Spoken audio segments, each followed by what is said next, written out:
वानरेच्या त्रासासाठी, पशुपक्ष्यासाठी. अरे पशुपक्ष्याचाही निसर्गानं काही ना काही ठेवलेला आहे. तुम्ही धुऱ्यावर नाही गवत कापणार, धुऱ्यावरही फवारा मारला. झाडं कापले तुम्ही, तुकाराम महाराजच्या अभंगाला विसरलं. तुम्हाला वाटत असेल आमचं कीर्तन मनोरंजनाचं, पण 55 वर्षाच्या अगोदर ज्यांनी लोक प्रबोधनाचं काम केलं, त्या काळात समाजाला जागृतीचं काम केलं, त्यांच्यामुळे हजारो कीर्तनकार, हजारो लोक तयार झाले. संत विचारांना जीवनात बदल होते. पाहायला लागतो माय माऊल्यांनो.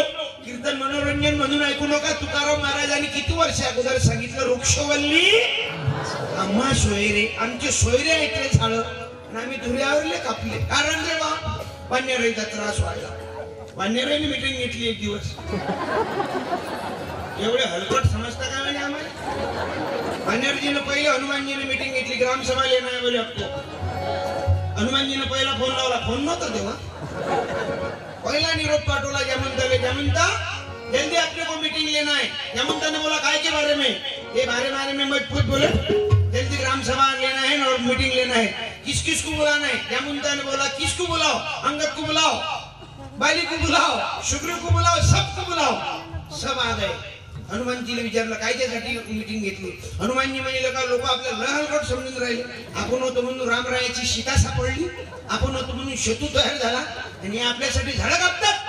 म्हणजे मग काय काहीच नाही. ठराव पास झाला म्हणे आपलं मुक्काम आता गावात घ्या. वानराने निर्णय घेतला पक्का गावात आल्यावर चुपचाप बसत मावशी. घरात आले, घरात तुला बाईक वेगळी का? तू स्वयंपाकात गुतली की उघडलं फ्रीज, उचललं गोबीचं पान उचललं पाहिजे. जर प्रयत्न केले त्याला काळी मारायची तुरी दुरून करतोस. म्हणून निसर्ग संतुलन सांभाळा, खुश राहा, प्रसन्न राहा. याचं काय आहे बिघाड?